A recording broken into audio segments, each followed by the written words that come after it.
छत्रपति शिवाजी महाराज की खूब चर्चाएं होती हैं। शिवाजी को आप लोग कितना जानते हैं? आज हम लोग शिवाजी के बारे में बात करने वाले हैं, जानने वाले हैं।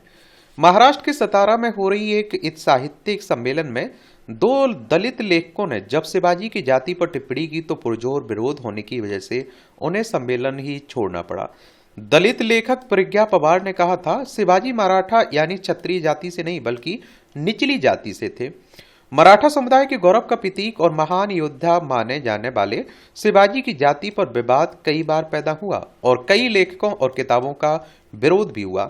इतिहासकार और इस्लाम के जानकार प्रोफेसर अब्दुल कादिर मुकादम के मुताबिक शिवाजी के दौर में मराठा प्रभुत्वशाली समुदाय था, लेकिन ज्यादातर लोग निजाम शाही में काम करते थे और उनसे पहले मराठा समुदाय में किसी ने राजा बनने की कोई कोशिश नहीं की थी। समुदाय को शूद्र माना जाता था। ये कौन कह रहा है? ये आप देखते हैं, इतिहासकार हैं, इस्लाम के जानकार हैं, प्रोफेसर अब्दुल कादिर कह रहे हैं।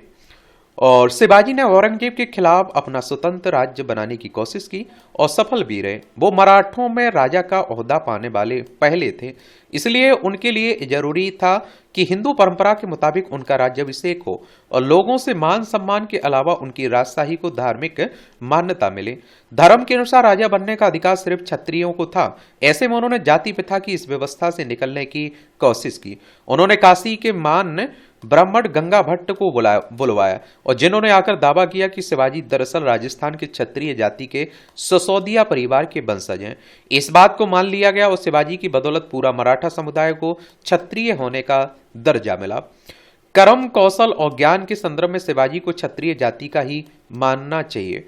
1857 की लड़ाई और सावरकर के इतिहास पर लिखने वाले प्रोफेसर शेषराव मोरे के मुताबिक पहले के वर्ण को व्यवसाय के तौर पर बांटा गया, पर बाद में धर्मशास्त्र में दो ही वर्ण माने गए, एक थे ब्राह्मण और अन्य तीनों को एक श्रेणी में शूद्र माना गया।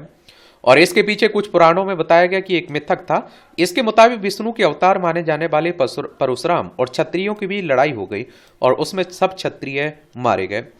पीछे सिर्फ विधवाएं और बच्चे रह गए जिन्हें प्रजा यानी शूद्र माना गया। इस गलत मान्यता के चलते और जाति प्रथा को कायम रखने के लिए ब्राह्मणों ने शिवाजी का राज्याभिषेक करने से मना कर दिया। शिवाजी महाराज की जाति क्षत्रिय ही है क्योंकि उनका घराना राजा का घराना था और उनकी पीढ़ियां लड़ाई के कौशल में माहिर थीं।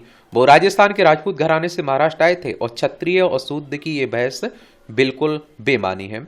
बड़ व्यवस्था से पहले शूद्र भी राजा थे और क्षत्रिय वेद लिखते थे। ये सारे अंतर तो ब्राह्मणों के ही बनाए हुए थे और इतिहास भी उन्होंने ही लिखा है। तो इस तरह से आप देखते हैं कि विवाद भी होता रहता है छत्रपति शिवाजी को लेकर। इनके अगर हम लोग जन्म की बात करें तो जन्म को भी याद रखा करिएगा। हमारे देश के महापुरुष हैं और मैं तो कहता हूं कि सभी का सम्मान होना चाहिए।